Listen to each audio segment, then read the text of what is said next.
할렐루야. 많은 사람들이 우리 기독교를 사랑의 종교라고 부릅니다. 우리도 스스로 그렇게 부르죠. 하나님은 사랑이시다라고 하는 요한 1서 언급도 있지만 우리 기독교처럼 하나님의 사랑을 또 사랑을 자주 언급하는 것이 없기 때문입니다. 그런데 문제는 매번 사랑을 언급하지만 언제나 사랑에 서툴다는 사실입니다. 저 같은 설교자가 바로 고민되는 지점이 바로 여기에요. 사랑을 그렇게 많이 설교하지만 나는 정말 사랑하고 사는가 이렇게 물으면 언제나 자신이 없습니다. 그만큼 사랑을 이야기했으면 또 그만큼 사랑을 들었으면 이제 사랑의 도사가 돼야 될 텐데 여전히 사랑에 서툴어요. 우리 모두는 마찬가지일 거예요. 그래서 오늘은 우리에게 익숙한 여전히 우리에게 서툰 주제 사랑에 대해서 말씀을 또 나누려고 합니다. 사랑은 문학작품이나 영화나 드라마, 예술뿐만 아니라 여러 분야에서 단골 주제로 등장하기 때문에 누구나 알고 있다고 생각합니다. 요즘 시대가 많이 바뀌어서 일상생활 가운데도 이제는 사랑을 스스럼없이 이렇게 표현하는 사람들이 늘었죠. 부부 사이, 연인 사이는 물론이고 부모 자식 간에도 그래요. 교회도 사랑하고 축복합니다. 이게 일반적인 인사가 되었고요. 또 사진 찍을 때 하트 이렇게 사랑합니다 이렇게 하는 것이 아주 이제 일반적이 됐죠. 저희 아버님 어머님 저를 무척 사랑하셨지만 저한테 대놓고 내가 너를 사랑한다 라고 말씀하신 적이 없어요. 다 마음을 알았죠. 거의 안 했죠. 저희 세대 또한 자주 표현은 안 했지만 그래도 좀 하려고 노력은 했죠. 어쩌면 말로나 행동으로 이렇게 사랑이 우리가 표현하면 사랑하는 데 좀 도움이 될까 싶은 생각도 할 수 있겠습니다. 어쨌든 사랑은 우리 모두의 영원한 숙제입니다. 사랑할 마음을 잃지만 사랑할 능력이 없는 것이 우리의 문제입니다. 그래서 오늘 본문은 익숙한 말씀이지만 여전히 힘든 말씀입니다. 이 말씀대로 살아가기가 참 쉽지 않기 때문입니다. 그래서 오늘은 하나로 주일인데요. 이 주일 맞아서 다시 한번 오늘 본문에 도전해 보려고 합니다. 우선 오늘 본문의 요절이라고 할 수 있는 34절을 다 함께 다시 한번 함께 합독해 보도록 하겠습니다. 한번 처음 대하는 마음으로 한번 말씀을 읽어보셨으면 좋겠습니다. 같이 읽죠. 시작. 새 계명을 너에게 주노니 서로 사랑하라. 내가 너희를 사랑한 것 같이 너희도 서로 사랑하라. 이런 말씀을 대하면 여러분들 마음은 어떻습니까? 은혜가 충만합니까? 부담이 충만합니까? 저는 부담이 충만해요. 예수님이 이 계명을 새 계명이라고 그러셨어요. 거듭난 그리스도인이라면 꼭 지켜야 할 새로운 계명이라는 말씀입니다. 이 말씀 맥락이 있어요. 맥락은 내가 너희를 사랑한 것 같이 한 말씀에 있어요. 오늘 본문의 앞단락에는 예수를 배신한 가룟 유다 이야기가 나옵니다. 요한복음 13장 21절입니다. 예수께서 이 말씀을 하시고 심령이 괴로워 증하여 이르시되 내가 진실로 진실로 너희에게 이르노니 너희 중 하나가 나를 팔리라 하시니. 또 오늘 본문 다음에 나오는 단락에는 예수를 부인할 베드로 이야기가 나옵니다. 13장 38절입니다. 내가 진실로 진실로 내게 이르노니 닭 울기 전에 네가 3번 나를 부인하리라. 이 유다와 베드로 두 이야기 중간에 내가 너희를 사랑한 것 같이 너희도 서로 사랑하라고 말씀하신 거예요. 예수님은 배신당해도 부인당해도 제자들을 사랑하셨고 우리 죄를 위해서 십자가의 죽음을 받아들이셨다는 거예요. 그러니까 그의 죽음은 곧 사랑을 의미하는 거죠. 이런 사랑 우리가 할 수 있겠습니까? 오늘날 사랑이라는 단어가 참 값싸져서 바겐셀 상품처럼 나돌아다니지만 사랑은 얼마나 어려운지 알만한 사람은 다 알 거예요. 어려워요. 찌릿찌릿 전기가 오던 그 사랑에 푹 빠진 경험도 했겠지만 시간이 흐르면서 이러저런 이유로 사연으로 대부분 시들해집니다. 오히려 상처로 남는 경우도 흔해요. 상처로 남는 사랑이라 말할 수 있을까? 하기야 뭐 사랑보다 깊은 상처란 대중가요도 있으니까 그건 말 그대로 노래 가사죠. 또 어떤 사람들은 나는 후회 없이 미련 없이 사랑했다 이렇게 하는 말을 하긴 하던데요. 도대체 그런 사랑이 가능할지는 저는 잘 모르겠어요. 그렇게 살도록 노력해야겠으나 사람에게는 근본에서 사랑의 능력이 없다는 생각이 제 안에 있어요. 여러분 어떻게 생각하세요? 구체적인 예로 들어봅시다. 가장 전형적인 사랑은 연인 관계죠. 연인들이 보통 사랑의 관계에 빠지면 자기 사랑이 영원할 것처럼 생각을 해요. 그런데 그들이 결혼하고 아이 낳고 현실의 어려움을 겪다 보면 처음 느끼고 경험했던 사랑의 열정은 대부분 식게 되어 있습니다. 그래서 사랑의 실질적 내용은 없지만 형식만 남은 경우도 많아요. 이 좀 더 안 좋은 방향으로 발전되면 세 가지 유형으로 발전해 갑니다. 첫째는 상대방에게 불만을 거의 배설하듯이 쏟아내는 유형입니다. 내 인생이 너 때문에 이렇게 됐다. 한쪽이 일방적으로 당하기도 하고 또 뭐 서로가 헐뜯기도 합니다. 둘째는 상대방을 자기 뜻에 맞게 고쳐보겠다는, 계몽해보겠다는 태도입니다. 상대보다 내가 낫다고 생각하는, 좀이라도 낫다고 생각하는 사람들이 이렇게 아내와 남편 앞에서 선생 티를 내요. 당신 이것 좀 고쳐라, 저것 좀 고쳐라, 막 가르쳐요. 셋째는 아예 상대방에 대한 관심을 거두는 유형입니다. 그냥 툭툭 이렇게 던지죠. 말을 내가 할 수 없어 참고 산다. 애들 때문에 내가 살지. 이런 식이죠. 이렇게 겉으로는 원만한 부부처럼 보이지만 실제로는 냉전 상태인 가정이 많습니다. 이런 상황은 부모 자식 간에도 일어날 수 있어요. 사랑이 잔소리와 훈계와 그리고 무관심 상태에 빠지는 거죠. 이 세 유형은 서로 겹치기도 해요. 이처럼 처음 품었던 열정적인 사랑의 관계가 이어지지 못하는 이유는 그 사람이 특별히 비인격적이라거나 무식하다거나 그의 성품이 삐뚤어져서가 아니고 인간에게 원래 사랑의 능력이 없기 때문이에요. 그러니까 사랑의 능력이 없는데 사랑하려고 하니까 얼마나 힘들겠어요? 물론 드물기는 하지만 평생 서로가 서로를 존중하면서 사랑의 깊이를 더해가는 부부들이 있죠. 정말 소울메이트 같은 부부가 있긴 해요. 드물지만 영화 같은 데 등장하는 이야기입니다만 어떤 사람들은 남편과 아내만을 자기 인생의 목표로 삼고 근거로 삼고 살기도 합니다. 그러다가 함께 살다가 한쪽이 먼저 죽으면 다른 쪽마다 삶의 의욕을 잃거나 심할 때는 뒤따라가서 같이 빨리 죽기도 합니다.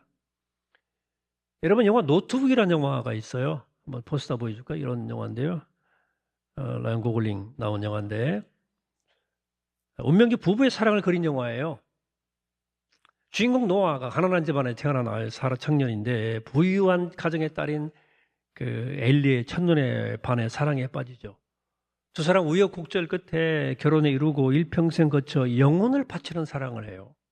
노년에 치매에 걸린 아내를 위해서 함께 요양원에 머물면서 지극정성으로 돌봐줍니다. 책 읽어주고 옛날 얘기 들려주고 가끔 의식이 아내가 생각이 돌아오면 짧은 기억의 순간을 막 기뻐하다가 또 그 기억이 사라지고 결국은 나중에 함께 숨을 거두는 영화입니다. 정말 끔찍하게 사랑한다는 느낌이 드는 그런 운명적 사랑의 이야기예요. 감동스럽긴 하죠.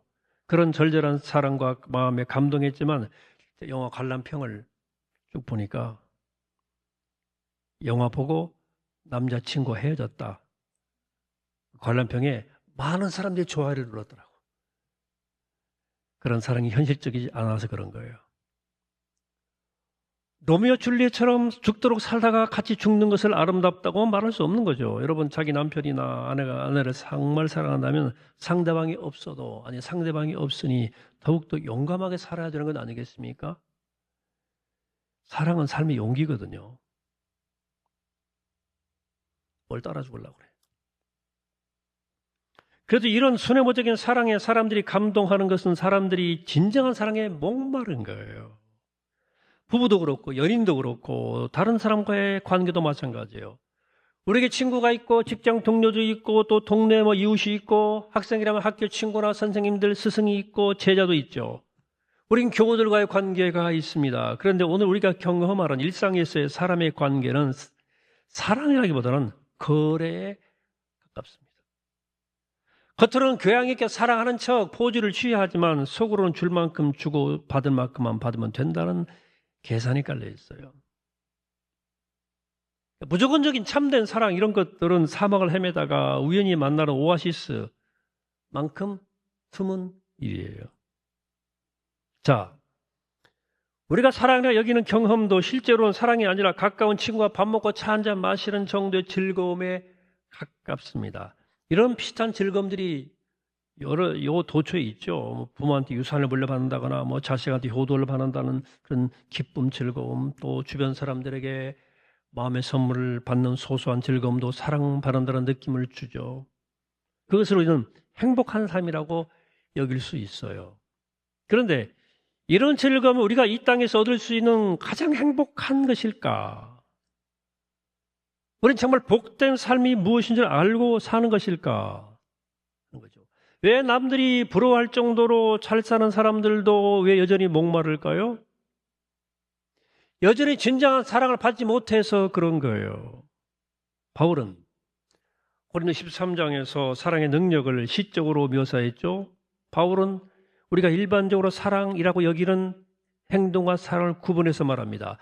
고린도전서 13장 3절은 이렇게 말합니다. 내가 내게 있는 모든 것으로 구제하고 또 내 몸을 불쌍하게 내어줄지라도 사랑이 없으면 내게 아무 유익이 없느니라. 구제와 자기 희생이 곧 사랑은 아니라는 거예요. 거꾸로 사랑이 없이도 우린 구제할 수 있고 희생할 수 있다는 말이 돼요. 그러니까 엄밀하게 말하면 구제는 사랑이 아닐 수 있다는 거예요. 자기 의일 수 있다는 거예요. 그러나 바울이 말하는 사랑은 이 휴머니즘을 넘어섭니다. 그러니까 휴머니즘이 인간을 구원하는 것은 아니라는 거예요. 좋은 거지만. 현대 역사에서 가장 강렬한 휴머니즘은 현실 공산주의였습니다. 공산주의는 가난한 자가 없는 유토피아를 꿈꾼 사상이에요. 그러나 안타깝게도 그리고 당연하게도 실패했습니다. 이데올로기만 선하면 인간이 선하게 행동할 걸 줄 알았는데 전혀 그렇지 못한 거예요. 머리에 먹물 들어가면 다 고상해지게. 바울이 오늘 13장에서 아까 13장에서 나열한 여러 사랑의 속성 앞에서 우리는 참 때로 난감해요. 고린도전서 13장 4절 7절 제가 결혼식 때 자주 하는 본문인데 사랑은 오래 참고 온유하며 시기하지 아니하며 건너뛰고 모든 걸 참으며 모든 것을 바라며 모든 것을 견디느니라. 이 사랑을 보면 가끔 좀 무기력감을 느껴요. 좋은 말씀인데 무능력하니까. 여러분 그렇다고 너무 좌절하시는 불안하지는 마세요. 사랑은 본래 하나님에게만 가능한 일이거든요. 따라서 하나님에게 전적으로 의존해서 살아가는 사람만이 사랑하는 사람이 될 수 있습니다. 사랑은 하나님으로부터 발현하는 사랑의 빛이 우리를 통과할 때 일어나는 사건이기 때문입니다. 그래서 우리가 인간으로 살 수 있는 이런 그 하나님에게서 오는 그 사랑의 빛이 나를 휘감도록 해야 되고 나를 둘러싼 이 이기심의 베일을 벗어버리는 일입니다. 자, 이제 오늘 본 말씀을 조금 더 깊이 들어가 묵상합니다. 오늘 설교 본문은 서로 어울리지 않는 듯이 보이는 두 개념을 언급해요. 5절 중에 앞에 31절, 32절에는 영광이란 말하고 뒤에 34, 35절은 사랑을 말합니다. 영광과 사랑이 짝처럼 붙어 나와요. 자, 영광과 사랑이 어떻게 연결되는지 전체 단락을 다시 묵상하면 31절, 32절에는 영광, 저 헬라어로 녹사라고 발음되는 이 영광이라는 단어가 5번 나옵니다. 31절 볼까요? 그가 나간 후에 예수께서 이르시되 지금 인자가 영광을 여기 누구야? 유다를 말하는 거죠. 인자 영광을 받았고 하나님도 인자로 말미암아 영광을 받으셨도다. 만약 하나님이 그로 말미암아 영광을 받으셨으면 하나님도 자기로 말미암아 그에게 영광을 주시리니 곧 주시리요. 영광이에요. 여기 영광이 뭐예요? 예수 그리스도 십자가와 부활의 영광이에요. 그러니까 여기 예수의 영광은 곧 십자가와 부활의 영광이고 그것은 곧 하나님의 영광이라. 예수의 영광은 십자가와 부활의 빛이고 그것은 곧 하나님의 영광이고 또 예수의 하나님의 영광이 곧 예수의 영광이에요. 그래 바울은 고린도후서 4장 6절에서도 이렇게 말합니다. 예수 그리스도의 얼굴에 있는 하나님의 영광이라고 표현했어요.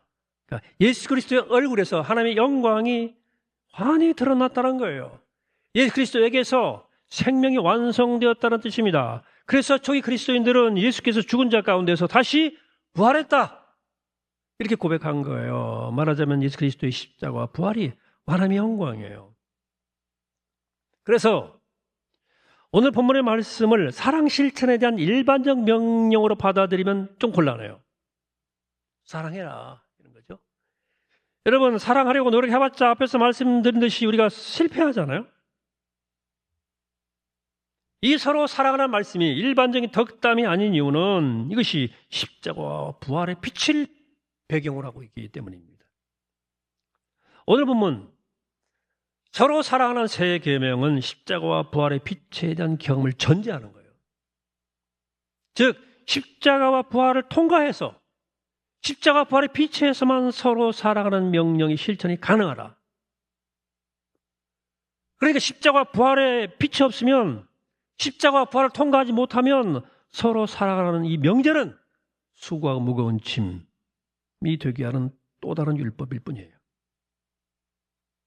예수님이 그런 율법을 주셨을 리가 만무합니다. 그래서 새 계명을 주신 거예요. 하나님은 하나님의 사랑을 내가 십자가에서 보여줄 테니 그리고 그 사랑을 승리할 테니 그 사랑으로 서로 사랑해라. 십자가 부활의 능력으로 서로 사랑하고 서로 사랑함으로 그 십자가와 부활의 능력을 온 만방에 드러내라는 거예요. 여기 사랑하라고 하는 말로 번역된 헬라어 아가파테거든요. 아가파테는 영어 should, you should love, should가 포함된 단어예요. 의사가 환자에게 매일 아침 저녁으로 약을 먹어야 한다고 말할 때 이 조동사가 쓰입니다. 의사는 환자에게 약을 억지로 먹일 수는 없어요. 집에 가야 되니까. 환자가 게으르거나 병의 상태를 좀 진지하게 생각하지 않아서 약을 안 먹으면 곤란해요. 그래서 의사는 강력하게 조언하는 거예요. 약 잘 챙겨 먹어야 됩니다. 꼭 드셔야 돼요. 서로 사랑하라는 명령 이와 똑같아요. 강력한 권면이에요. 사랑해야 된다. 그래도 예수님 말씀을 받아들일지 아닐지는 제자들이 선택해야 되는 거예요. 내가 먹고 사는데 직접 관계 들은 일이 아니니까 그 말씀을 귀찮게 여길 수도 있습니다. 영적으로 게을러서 마음이 가지 않을 수도 있습니다. 그런 이들을 아가파테 라는 말씀을 한쪽 귀로 듣고 다른 쪽 귀로 흘려보낼 수 있어요. 여러분들은 지금 이 말씀 앞에서 어떻게 반응하십니까? 서로 사랑해라. 이 대목에서 중요한 것은 아가파테라는 이 조동사 속에는 연습이 필요하다는 의미가 담겨 있어요. 해봐야 되는 거예요. 학생이 숙제하듯이 성인들이 수행하듯이 노력을 해야 돼요. should예요. 하려고 해봐야 돼요. 여러분 모든 것이 그렇듯이 사랑도 연습해야 됩니다. 사랑은 해봐야 느는 거예요. 사랑을 해봐야 되는 거예요. 그래야 사랑할 수 있어요. 해야 돼. 기도를 해봐야 기도가 되는 거예요. 그래서 우리는 지금 내가 어떤 공동체에 속했는지를 정확히 알아야 됩니다. 여러분 교회는 취미생활 동아리가 아니에요. 뭐 함께 여행 가지고 적금 모으는 것도 아니에요. 계모임 아니라고. 이것은 예수 그리스도의 십자가 부활의 영광을 기억하는 사람들이 모인 믿음 공동체예요. 생명 완성을 위해서 세상 마지막 때에 오실 예수 그리스도를 기다리는 사람들의 종말론적 공동체이자 구원의 공동체이며 성령 공동체예요. 이 사실을 제대로 안다면 마치 수도원에서 수행하는 수도사들처럼 우리가 무엇보다도 먼저 최소한 교회 안에서만이라도 사랑을 연습해야 돼요. 자기 몸에 배게 해야 돼요. 오늘 한국의 그리스도인들은 교회 안에서조차 사랑하라는 말씀을 진지하게 안 받아들입니다. 오늘 35절의 말씀이에요. 이로써 모든 사람이 너희가 내 제자인 줄 알리라. 이로써가 뭐예요? 사람들이 우리가 서로 사랑하는 것을 보고 우리가 예수의 제자인 줄 안다는 거예요. 증거라는 거예요. 세상은 우리들을 보고 우리가 서로 사랑하는 것을 보고 저들은 정말로 예수의 제자들이구나라고 말하고 있는가? 아닌 것 같아요. 세상이 교회를 예수 공동체라고 생각하지 않는 것 같아요. 왜? 교회에서 세상보다 더 못한 수준 낮은 싸움들이 막 일어나잖아요. 어떻게 오늘의 교회들이 예수의 제자의 모임이라고 인정을 받겠습니까? 그러니까 우리가 누구보다 먼저 사랑해야 하는 거예요. 그러면 이 교회 안에서의 사랑은 구체적으로 무엇일까요? 뭐가 구체적으로 사랑하는 거 명확하게 설명하기 쉽지 않지만 내가 지금 교회 안에서 아가파테에 충실한 사람으로 살아가는지는 본인이 가장 잘 알 거예요. 사랑해보려고 애를 쓰는가. 그걸 모르면 좀 알게 해달라고 성령께 기도하셔야 됩니다. 그리고 내가 예수의 제자로서 서로 사랑하라는 말씀에 충실한지 그리고 최선을 다하는지 아닌지에 대한 하나의 표징은 있어요. 그 사람이 있으면 교회가 교회다워지는 거예요. 그 사람이 있으면 서로가 서로를 더 신뢰하게 되는 거예요. 교우들이 다투다가도 그 사람이 있으면 화해가 일어나요. 이상한 거예요. 나누지가 않아요. 그 사람이 있으면. 그러니까 특별히 본받을 만한 일을 많이 해서가 아닙니다. 그의 존재 자체에 빛이 있는 거예요. 그걸 존재감이라고 그래요. 어두운 밤에 촛불이 켜지듯이 말입니다. 상투적인 얘기인가요? 제 말이? 그렇지 않습니다, 여러분. 예수 그리스도의 부활과 영광에서 나오는 빛이 그를 비추고 있는 사람은 절대 자신의 사적 욕망이나 못난 자존심에 떨어지지 않습니다. 절대 안 떨어집니다. 어쩌다가 잠시 흔들렸다가도 금방 털고 나와서 그 빛을 드러내는 방향으로 생각하고 말하고 행동합니다. 여러분들 어때요? 저는 앞에서 사랑이라는 주제는 참 우리 모두에게 익숙하지만 서툰 주제라고 이미 말씀을 전제를 했어요. 그렇지만 오늘 주신 말씀을 통해서 우리가 한 가지를 깨달았으면 좋겠어요. 서로 살아가는 주님의 이 명령, 이 세 계명은 단순한 도덕적 명령이 아니다. 예수 그리스도의 십자가 부활의 능력을 경험하고 그 능력으로 사랑하라는 말이고 그 사랑의 능력으로 탄생한 이 공동체 교회 안에서 그 영광스러운 공동체 안에서 우선 서로 사랑하라는 말씀입니다. 이 공동체 안에서 서로 사랑을 연습하고 실천해보라는 말씀이에요. 이렇게 교회 안에서 사랑을 할 줄 알게 되어서 영적 내공이 생기면 우린 교회 밖에서도 이제 예수의 제자답게 위로부터 오는 사랑의 능력으로 사랑하는 삶을 살아갈 수 있게 되는 거예요. 바라기는 예수의 사랑으로 잉태된 공동체인 교회, 그리스도의 그 영광, 즉 부활의 빛과 생명이 가득한 이 교회의 공동체 안에서 우리 서로 사랑함으로 예수의 제자가 되고 나아가 세상에서 예수의 제자로 사랑의 화신으로 살아가는 우리 모두가 되기를 이 아침에 주의 이름으로 간절히 축원합니다. 기도하겠습니다.